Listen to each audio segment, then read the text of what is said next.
¿Cómo me gusta este momento?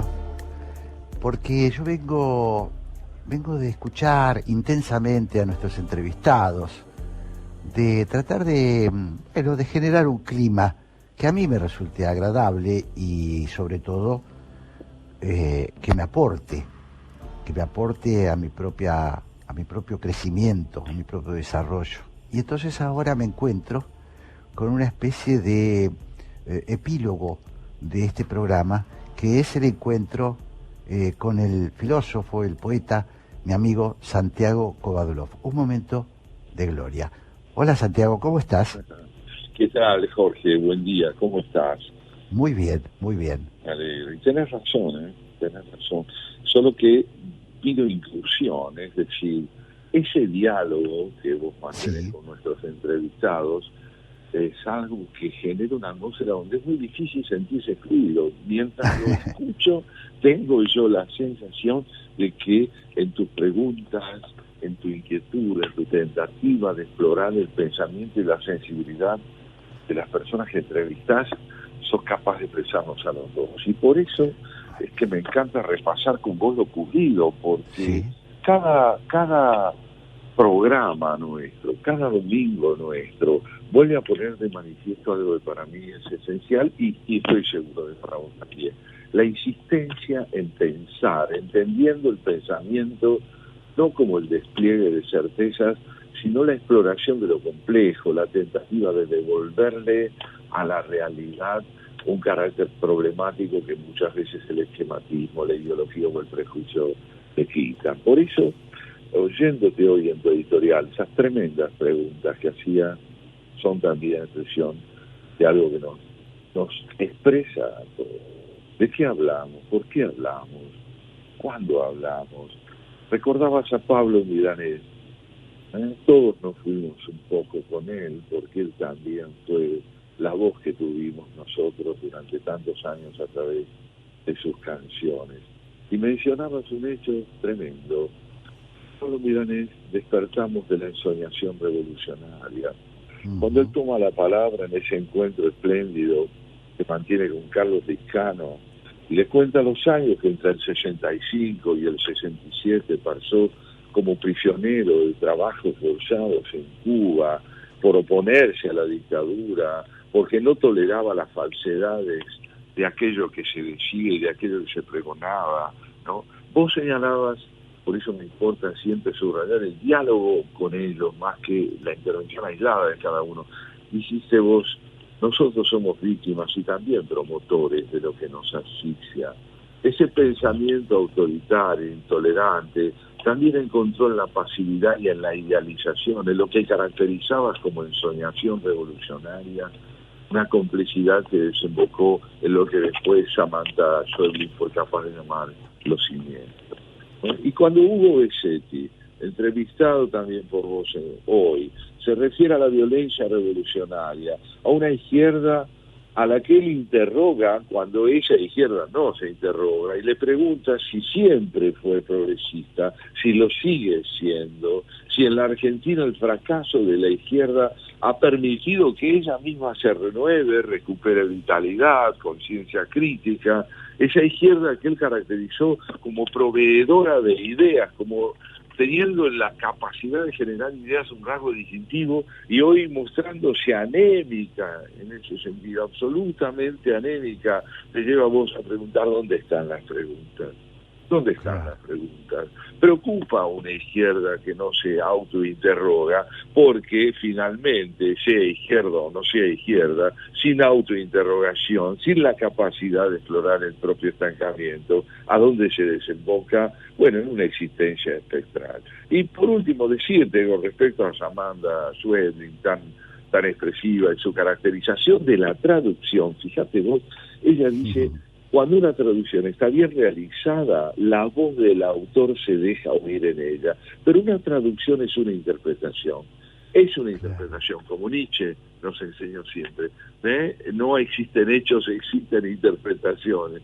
Y la traducción es una interpretación que cumple la doble función de realizar una labor personal que es verdaderamente lograda en el momento en que la voz de quien ha escrito en su lengua se deja oír. Trabajo de traducción, de interpretación, que la lleva a ella a hablar de las zonas oscuras, de la necesidad de explorarla, de advertir cómo irrumpe en la cotidianidad lo siniestro, es decir, cómo podemos desembarazarnos de una naturalidad o de una actitud convencional para poder buscar en lo habitual un pensamiento crítico. Todo eso lo recorriste hoy con Hugo Besetti y con Samantha Schweblin.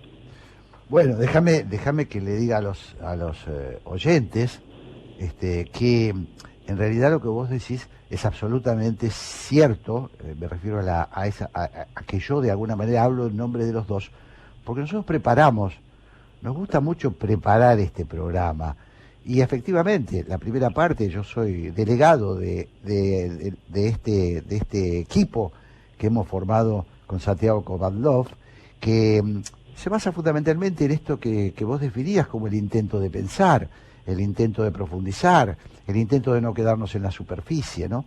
Y bueno, casi por obra, yo no sé, a veces es obra de la casualidad, seguramente ahí los conductores, pero coincido con vos. En realidad, Samantha, cuando habla del cuento, cuando habla de la literatura y de las zonas oscuras, se mete en algo que también desarrolló Besetti, porque la omisión, la negación de lo que le pasó a la izquierda, de lo que nos pasó con la izquierda, de la tragedia argentina, ese intento de pasar por alto los detalles horrorosos de nuestra propia existencia, efectivamente están en ambas conversaciones, ¿no?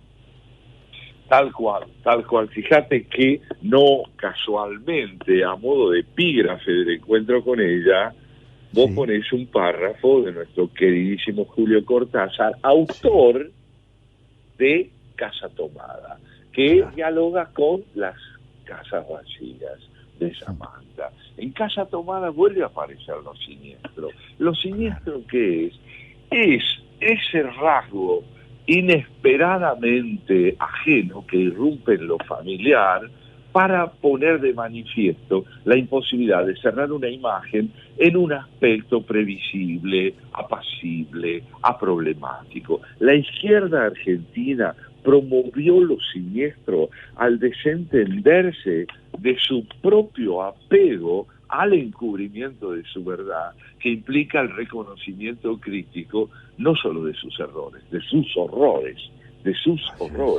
horrores que son absolutamente explicitados por Hugo Besetti en su trabajo, especialmente en el libro que vos mencionabas, que es un libro memorable, ¿no es cierto?, sobre la violencia revolucionaria, y que nos permite a nosotros acercarnos no a la descalificación de la necesidad de una izquierda, vos lo preguntabas muy bien en tu diálogo con él, necesitamos en un régimen democrático y republicano una centro-derecha y una centro-izquierda, pero con dos rasgos distintivos en los que siempre insistimos. Un repertorio de valores comunes representados por el concepto de centro y singularidades de derecha e izquierda que tienen que ver doblemente con la posibilidad de un pensamiento progresista y fuertemente autocrítico con respecto a su propia tendencia a alejarse de la conciencia crítica de sus propios defectos. Me pareció en ese sentido, Jorge, que el programa sigue insistiendo en la necesidad de aprender a pensar, Necesitamos aprender a pensar, y en tal sentido, ya verás vos, después de la pausa que eventualmente hagamos, yo traje hoy algunas ideas formidables de Víctor Masú, tal vez uno de los ensayistas argentinos más fecundos que en la segunda mitad del siglo pasado hicieron aportes como el de La libertad y la violencia, un libro de 1968 que ya, inscrito en esa atmósfera enrarecida y enloquecida que empezábamos a vivir en la Argentina, lleva adelante el despliegue de una caracterización formidable de las intransigencias que desembocan en el apego a la violencia por parte de la izquierda, por parte de la sacralización de la violencia como recurso de cambio, y también, y sobre todo de esto querré hablar contigo, sobre lo que se llama el optimismo trágico, ¿sabes? El optimismo trágico es esta idea de que es posible promover el cambio desde que sepamos comprender cómo comprometemos su riqueza a través de nuestra intransigencia o la ceguera axiomática que nos impulsa a no tolerar el espíritu crítico. Qué interesante, Santiago, ¿no? Porque además la definición de optimismo trágico, bueno, otro encuentro con la temática de hoy, ¿no? Otro encuentro asombroso con la temática de hoy, porque esto sí es parte de la sintonía, le cuento también a los oyentes, es parte de la sintonía que tenemos con Santiago.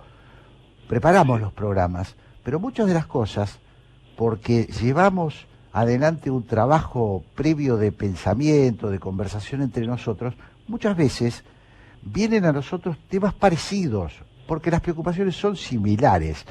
Y hoy no nos interesa hablar de la izquierda como partido político, como partidos, como agrupaciones políticas. Nos interesa el tema de la izquierda porque a veces no sabemos qué estamos discutiendo.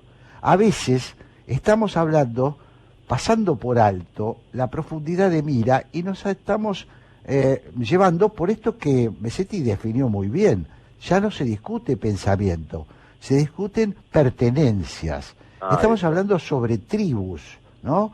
Es decir, cada uno defiende los sentimientos de su tribu, las costumbres de su tribu. Entonces, si Pablo Milanés criticó al régimen cubano, fue durísimo con el régimen cubano, de hecho murió en España, murió en Madrid, murió en Madrid. Si él apoyaba las rebeliones juveniles por la democratización en la isla, es un tema que la izquierda no toca. Y por el otro lado, las supuestas derechas, o quienes han sido acorralados en esa etiqueta por los sectores bien pensantes, también se cuidan, porque bueno, Milanés, a mí, te cuento, Santiago, yo puse algo en Twitter, en las redes sociales, sobre Pablo Milanés, y alguien me contestó, pero se acordó en 1992 de los atropellos de la Revolución. Bueno, digamos, vamos, tratemos de ser un poco más considerados y sobre todo tengamos un poquito más de memoria de nosotros mismos, ¿no?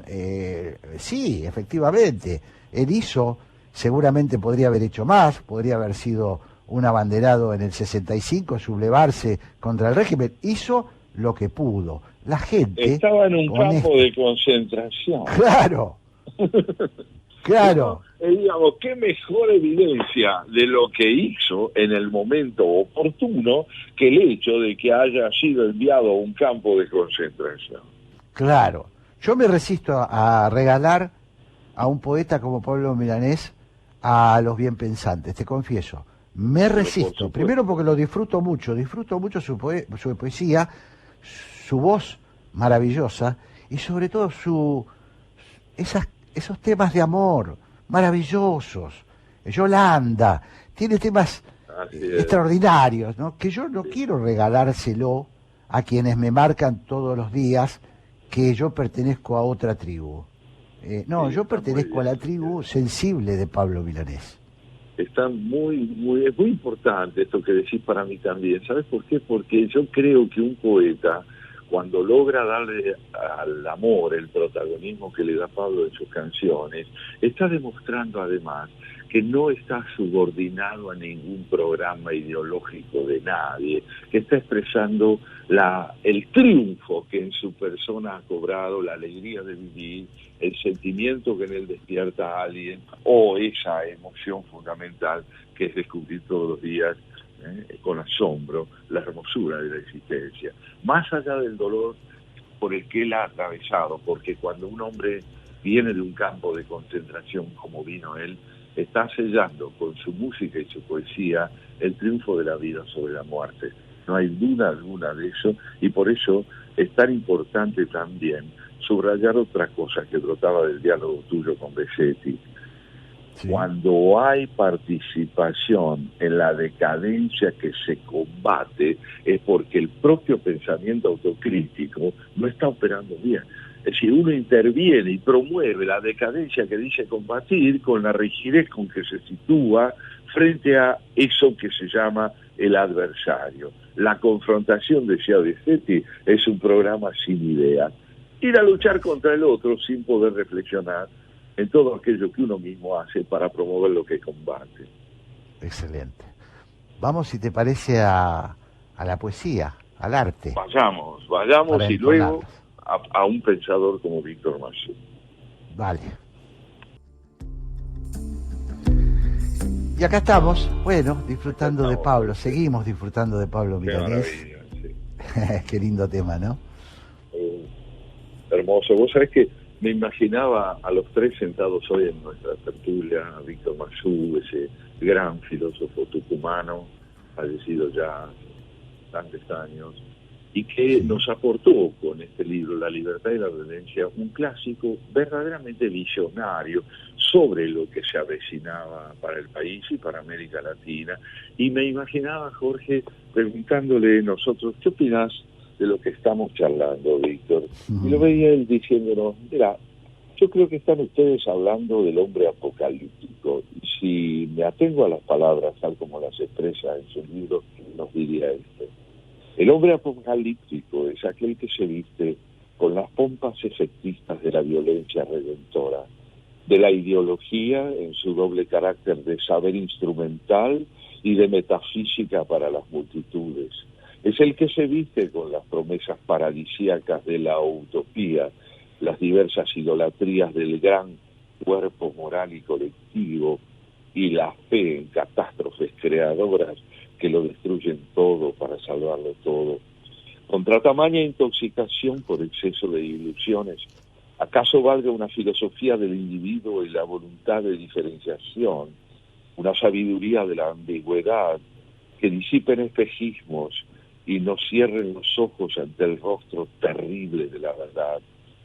Pero existe un modo de optimismo trágico que celebra la alegría junto al sufrimiento, una exaltación de la luz y la claridad que penetra en los abismos y rescata las imágenes más desgarrantes y las trae a la superficie como un trofeo. Su visión de la realidad admite la misteriosa contemporaneidad de los contrarios, el abrazo de lo maravilloso y de lo inmundo. El optimismo trágico tiene ojos para el gran espectáculo, sabe que junto al símbolo más puro desborda el sumidero, que el perfume exquisito se desprende de materias descompuestas, que al lado del pulpo voraz del cáncer se afirma la armonía severa de lo bello, que junto al moribundo estalla la carcajada de un niño, que el crimen es la habitación contigua del amor, la violencia el reverso informe de la caridad, la infamia sostén de la justicia y que el resentimiento alimenta secretamente la rebeldía. Es el optimismo de quien es capaz de pedir, como Nietzsche, un eterno bis a la escena de los contrarios, al gran tablado de la creación con su secuela de cosas malditas. Si la tragedia pide la repetición del dolor y la alegría, es porque este drama posee una secreta coherencia, en otras palabras, un orden, un designio insondable, que no se trata de un caos sin sentido, una sucesión de acasos, una burla del azar y la ilusión. Para la conciencia trágica, estas dos caras de luz y sombra de la creación se hallan en constante movimiento y transformación. Es un Así empieza texto. en nuestra conversación. Es un texto además bellísimo, ¿no? Bellísimo. Bueno, uno de los grandes ensayistas, una prosa admirable. No, es impresionante, Santiago. Bueno, esta idea del optimismo trágico, yo diría, contrapuesto a la idea de la fe religiosa en la política o de la fe religiosa en el devenir social, ¿no? Esa cosa que tan mal le ha hecho a la política. Es muy interesante la idea de optimismo trágico, ¿no? Sabemos que no es una cosa ciega, no es una cosa que justamente es lo contrario, ¿no? Es empujar sabiendo que va a tener sus limitaciones, pero nunca dejar de empujar, deshinchar, ¿no? Eso es. Y ahí se distingue también del optimismo a secas, que presume que puede triunfar de una vez por todas sobre la derrota, sobre la confusión, sobre la contradicción. Ni el optimismo a secas, ni la tragedia desnuda que señala lo irremediable a modo de un veredicto definitivo, sino optimismo trágico, la dialéctica que une, ¿no?, aquellos dos conceptos para relativizar cada uno de ellos en cuanto a su aspiración a un absoluto y al mismo tiempo potenciarlos una y otra vez juntos, ¿no? Claro, claro. Me preguntaba, Santiago, si hay una edad de maduración para llegar a esta idea del optimismo trágico, ¿no? Si también tiene que ver con una edad de maduración. ¿Cómo lo ves vos? Me refiero a esto. ¿Se puede, seguramente hay quienes lo logran, ¿no? Pero puede un joven impetuoso abrazar el optimismo trágico, o es una cosa que se llega con la experiencia? Es difícil, claro, responder de una manera definitiva a esto, pero hay algo interesante, me parece a mí, para decir respecto de una pregunta que es muy interesante, como la que planteas. Yo creo que la vivencia del tiempo, entendido como algo a lo que uno está sujeto, y no solo como algo que uno sujeta, es decir, no solo la idea del tiempo como una herramienta de la que dispongo, sino la conciencia de que además de creador, soy una criatura que está sujeta a una temporalidad, que estoy sujeto a una edad, a una irrupción en el tiempo que no solo depende de lo que yo pueda hacer con él, sino que él ha decidido hacer algo conmigo. Esta conciliación, vamos a decirlo, entre lo irremediable y la historia como creación, entre la pertenencia a una legalidad que uno no crea y una legalidad que uno crea y a la que puede llamar cultura, esta doble pertenencia creo que llega solo con el tiempo, con el tiempo. Me parece a mí que es indispensable aprender a comprender que el espejo que refleja nuestra imagen no nos presenta como una unidad sin fisuras, sino bicéfalos también. Claro, claro. Bueno, me parece muy interesante también para volver a esta idea de que las personas somos de una pieza, ¿no? Volver a esto que vuelvo al tema Pablo Milanés, ¿no? Seguramente si vos le buscás a Pablo Milanés vas a encontrar momentos donde él, llevado por esa ola que invadía América Latina, bueno, cometió algunos despropósitos que muchos cometieron, pero la posibilidad de revisar, darle la posibilidad al ser humano de que revise. Y ahí me meto en otro tema, ¿no? Me parece fundamental que la experiencia y la iracundia, la juventud como fuerza, se junten en algún punto, ¿no? Por eso me parece también muy importante el respeto a nuestros maestros, como es el caso de Víctor Masud, ¿no? Sin duda, el cual también cometió desmesuras en la época de la dictadura militar, el que ya en un momento estaba representando un movimiento de reorganización nacional, como se llamó el proceso, ajeno a la locura que supimos que se desencadenó. Pero un hombre, me parece a mí, y esto vale para cualquiera de nosotros, un hombre no es sin contradicciones, es lo que hace con sus contradicciones, es el modo como las puede elaborar, no la forma en que queda exceptuado del error, porque justamente cuando conversabas con Besetti, irrumpió esta idea tan importante del estancamiento en un programa sin ideas, como dice muy bien Besetti. Un programa sin ideas es una retórica vacía de transformaciones que necesariamente deben pasar también por la autoconsideración crítica. Mirá lo que nos dice en ese sentido Víctor Masud. Para la conciencia trágica, estas dos caras de luz y sombra de la creación se hallan en constante movimiento y transformación. No hay gesto humano que no devenga su contrario. No hay un solo fragmento de la realidad histórica exenta de esta dualidad. Todo viaje hacia la esperanza lleva al mismo tiempo hacia la desesperanza. Todo salto hacia la vida lo es también hacia la muerte. Todo dinamismo creador alimenta en su seno el gusano de la destrucción. Cualquier progreso hacia la libertad es un paso que se da hacia el nacimiento de otra forma de esclavitud, y los luchadores contra la fealdad antigua inauguran inexorablemente una nueva fealdad. No obstante, existe la esperanza, y es posible confiar en su júbilo y en su maravilloso poder. La conciencia trágica sabe que en el orden de la realidad histórica y por su misma movilidad constante, no hay ninguna condena definitiva. Toda injusticia actual terminará. Todo estado de carencia mejora hacia la plenitud. Toda hambre va al encuentro de su pan y la sed se dirige hacia una fuente escondida. La tragedia sabe que todo sufrimiento encontrará descanso, que el esclavo será liberado y que el cobarde despertará la valentía. La esperanza existe y no es otra cosa que la posesión activa y emocional de la certeza trágica de que en el seno de toda realidad madura su contrario. Es decir, ¿no? Notablemente, que la esperanza no radica en la presunción de una redención definitiva, sino de la posibilidad de volver a combatir contra lo que se pretende definitivo. Claro, una clase de dialéctica, ¿no? Ahí está, ahí está. Claro, claro.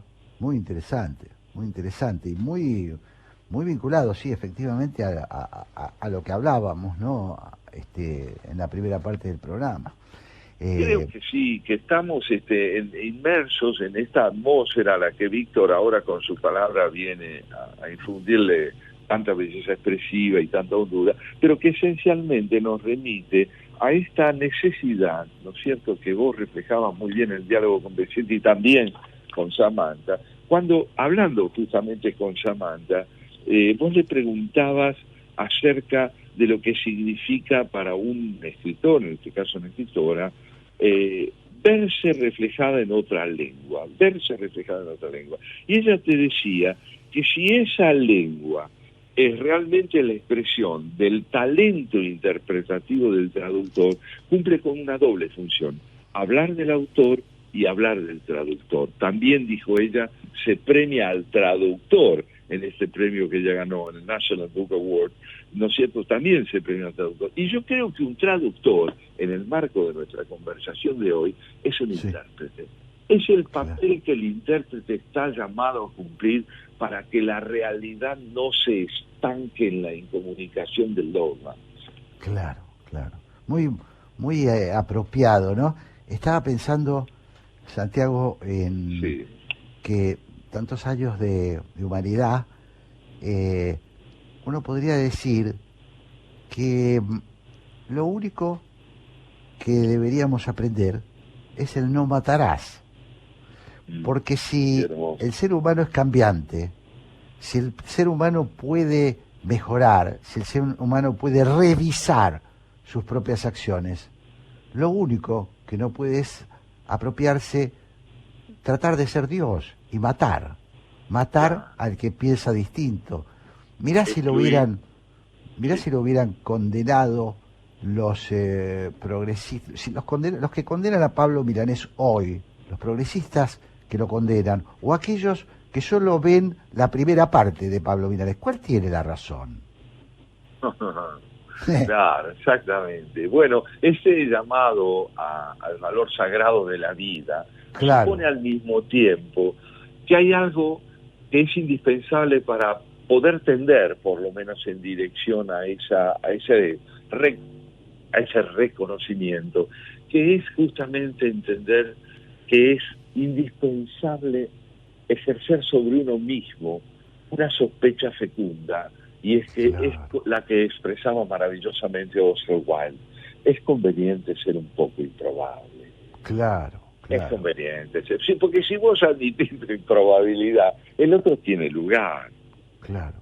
El otro tiene lugar. En los términos de Massu, él lo dice así mientras bebe una copa con nosotros: la esperanza es la fe en el movimiento misterioso de la realidad y en el hecho de que la destrucción colabora con la creación y que la muerte es una parte de la vida. El optimismo trágico no es quietista y sabe que para quien se encuentra en las tinieblas, la luz es algo más que una promesa. Claro. Muy interesante, muy impresionante, ¿no? Muy impresionante. Sí, es muy impresionante. Fíjate que este es un libro de 1968, en su momento tuvo una enorme repercusión. Él recorre a lo largo de estas 350 páginas el pensamiento de Marx, el pensamiento de Nietzsche, el significado de la palabra individuo, de la noción de colectivismo. Hace un repaso de los excesos que suelen caracterizar la presunción de concebir a la verdad como un hallazgo definitivo. Este espíritu fundamental, me parece a mí, es lo que permite entender el título de esta obra. ¿Qué es la libertad? La libertad es la posibilidad de no quedar atrapado en el inmovilismo de lo inequívoco. Claro. Recordemos, Santiago, que en el contexto histórico, 1968, la Argentina, que tenía un nivel de equidad similar al de Dinamarca, fue donde surgieron los movimientos totalizadores más fuertes de la Argentina, cuando surgió Montoneros, cuando surgió el ERP, cuando vinieron los grandes sacudones revolucionarios. Entonces, la palabra de Masud se agiganta, porque se agiganta, ¿no? Está sacando conclusiones en un momento donde no era sencillo apartarse de esa visión mesiánica, ¿no? tan en boga. Lo decís muy bien, apartarse. Él lo dice así: ¿acaso el designio último se nos aclare cuando el ser humano encuentre una perspectiva que le permita ser simultáneamente actor y espectador del espectáculo universal, del que, no dejando de ser protagonista, puede preservar la lucidez crítica que lo sitúe un paso más allá de lo que vive para no quedar congelado en lo que vive? Impresionante, realmente, ¿no? Realmente, notable, ¿no? Y te digo, tengo yo la impresión de que Argentina ha dado en esos años tremendos que caracterizábamos en ese momento, también un pensamiento que fue fuertemente representativo de, no diría yo de una moderación ascéptica, pero sí de una conciencia respetuosa de esa necesidad de matizar la interpretación de lo real para no quedar del lado de esa confrontación que Besetti llamaba un programa sin ideas, es decir, un pensamiento vacío de toda tolerancia a la diversidad, de todo respeto, en última instancia, por la vida, bien lo decías vos. Con este fantástico resumen, cierre, Santiago, si te parece, nos vamos a escuchar un tema y ya están en la puerta Graciela Fernández Mejide y Pablo Marmorato para nuestro pase. Claro que sí, hagámoslo. Y ya estamos. Están aquí Graciela Fernández Mejide, Pablo Marmorato, y vamos a conversar con ellos, como lo hacemos todos los domingos. Hola Graciela, hola Pablo. ¿Qué tal, Jorge? ¿Cómo Hola estás? amigos, ¿cómo están? Muy buenas tardes, ¿cómo están? ¿Qué tal, Graciela? ¿Ya recuperada? Sí. Ya, bastante bien. Bueno. Te matan los calores, pero no soy la única. Sí. Que... No, en eso estamos todos juntos. Mirá, somos una orquesta de agónicos. Ay, Dios. Qué calamidad. ¿Qué cuentan? Bueno. Bien, Hoy. Jorge, contale un poco, porque yo creo que Graciela tendrá mucho para decirnos cuando le resumas desde lo que trataste tu editorial hasta lo que fue tu diálogo con Besetti y Samantha. A ver. Bueno, primero le quería decirles que yo cada tanto me dejo llevar por mis sentimientos y pienso que de alguna manera interpretan, por lo menos a algunas de las personas que escuchan, ¿no? Y hoy hicimos una un rescate de Pablo Milanés, pero en realidad lo que quisimos hacer es un rescate de la posibilidad de que recuperemos valores que nos parecen importantes, y Pablo Milanés, no entregar a Pablo Milanés como no entregar a muchas de aquellos que bregaron por un mundo como el que nos gustaría, no entregárselo regalado a ciertos sectores que se quedaron aferrados a viejas cosas, ¿no? Entonces hicimos una especie de revisión de la historia de Pablo Milanés hasta llegar a su condena a la opresión y a la represión del régimen cubano. Después conversamos con Hugo Besetti, que vos lo conocés muy bien, Graciela, claro, y que fue extraordinario, creo yo, la conversación, porque él es uno de los hombres que más sabe de violencia en la Argentina, de la historia de la izquierda en la Argentina. Y cerrando, la tuvimos a Samantha Schweblin, una escritora joven muy exitosa que acaba de ganar un premio muy importante en las letras en Nueva York. Así que bueno, tuvo un hilo que luego desembocó en la conversación con Santiago, rescatando a ese gran filósofo argentino y ensayista que fue Víctor Masud. Así que bueno, un poco así, nosotros nos dejamos llevar por lo que creemos que si nos interesa a nosotros, quizás le interese a mucha gente, ¿no? Así es, me parece bárbaro. Y la verdad que a mí lo de Pablo Milanés me conmovió mucho también, porque de últimas murió joven, desde mi edad, ¿no? Uh-huh. Creo que tenía 73. 77 años. 77. Y bueno, para esta época, yo no te digo que sea un pendejo, pero es joven en cuanto a que podía haber seguido dando, ¿no?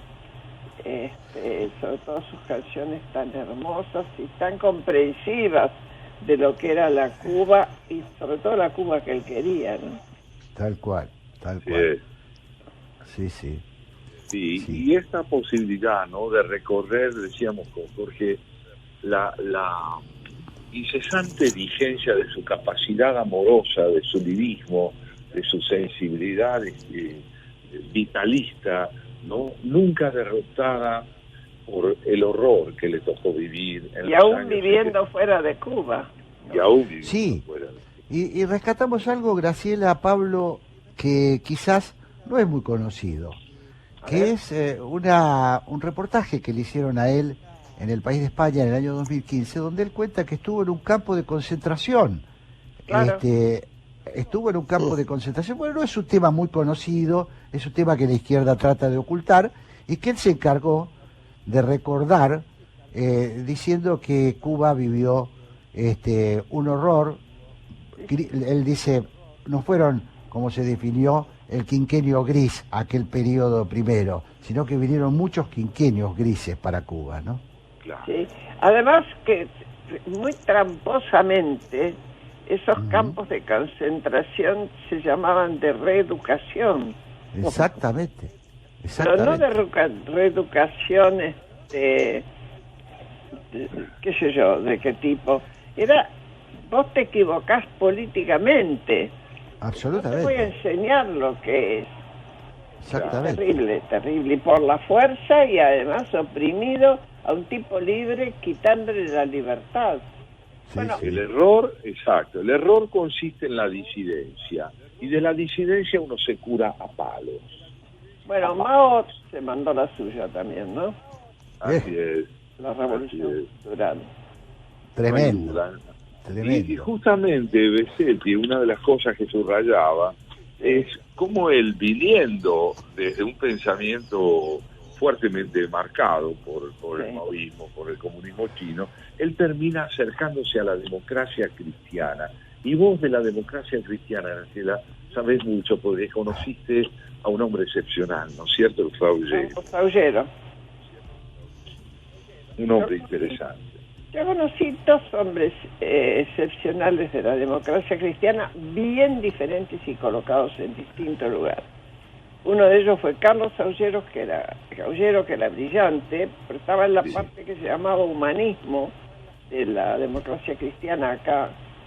Y el otro era Augusto Conte MacDonald, que no estaba en la parte que correspondía a lo humanismo, es más, estaba más bien, yo diría, a la derecha. Y a partir de la desaparición de su hijo, él sí que hizo un durísimo, yo no sé si puedo decir que hizo un durísimo aprendizaje, porque al final, después de muchos cambios y muchas cosas, terminó suicidándose. Terminó con su vida. Sí. Tremendo, ¿no? Tremendo. Sí. Bueno, Los es dos importante. Fui muy amiga de ambos. Sí, lo sabemos. Y creo que esos hombres representaron, vos nos dirás si no, una posibilidad venidera para la Argentina, no solo un momento pasado. Y los dejaron de costado. En fin, las circunstancias lo iban dejando de costado. ¿Qué falta nos harían hoy algunos? Por ejemplo, yo siempre pensé que falta nos hubiera hecho un Carlos Aullero cuando más lo necesitamos durante la época del gobierno de la Alianza, ¿no? Claro. Aunque a veces las barbaridades terminan tapando a todos. Sí, Aún a los Sí. Bueno, pero es bueno saber que uno puede contar con figuras así. Sí, a mí me parece, y eso es un poquito lo que tratamos de hacer, que hay que volver la vista atrás, hay que mirar lo que hicimos mal si queremos superarlo, ¿no? Si queremos superarlo. Y esa es una cosa que el dogmatismo, el esquematismo de los grupos mesiánicos no quiere hacer. Por eso volvemos a Pablo Milanés. Veamos al hombre completo y nos vamos a encontrar con un hombre que evolucionó, ¿no? Y eso es extraordinario, ¿no? Bueno, justo en este momento, en esta época, en este país, si hay algo que uno puede ver en las respuestas que está dando el gobierno a distintas situaciones, es cómo se repiten antigüedades. Claro. Pero no se repiten para tomar, ejemplo de lo que no hay que hacer. Al contrario, va y se tropieza con la misma piedra. Claro, tal cual. Sí, no hay aprendizaje. Lo que está mostrando, y es dramático, es que la experiencia es redundante, el pasado se confunde con el presente y no hay posibilidad de encontrar un pensamiento innovador, no hay ideas. No, yo no encuentro, lamento decirlo, pero a lo mejor no se expresan, o los medios hoy para expresarse ya son más difíciles, pero encuentro pocas ideas innovadoras, muy pocas. Tal cual. Bueno, tenemos apenas un minutito. Graciela, Pablo, ¿qué nos espera en el porqué? Que cuente Pablo. ¿Yo? Bueno. Sí. Hoy vamos a estar a raíz, un poco como correlato de tu editorial, Jorge, de la semana pasada. Sí. Te sacamos la idea, Jorge. Vamos a estar con Ezequiel Coppel, que es un periodista de internacionales muy reconocido, escribió varios libros sobre Medio Oriente, para saber qué está pasando, no solamente en Qatar con respecto a los derechos humanos, sino con otros movimientos más que interesantes, como el que están protagonizando las mujeres en Irán, en primer lugar. Y en segundo término nos va a estar acompañando, esperen porque se me hizo una laguna, Graciela, pasa. Vamos a la memoriosa Graciela. Jaime Correa. Vamos a vos, Graciela. Jaime Correa, Jaime vino, es verdad. Jaime Correa. Es verdad. Jaime ha sido un Exacto. excelente ministro de Educación en Mendoza, y hoy hizo un lindo artículo, a pesar de que nosotros, pues se publicó, nosotros le invitamos más que nada por el tema de educación, pero bueno. Excelente. Qué bueno. Y hablando de nuevas ideas, ahí Jaime participando de algo bastante innovador, ¿no? En cuanto a ideas que motorizan un grupo de educadores, padres, etcétera, que es Coalición por la Educación. Exacto. Bueno, excelente programa. Vamos Gracias. a estar atentos, escuchando. Y nosotros nos despedimos de ustedes y de Santiago hasta el domingo que viene. ¿Les parece bien? Un gran abrazo hasta el a los tres. próximo domingo, un abrazo y que lo pasen muy bien. Gran abrazo. Igualmente. Chau a todos. Dormidos Un abrazo.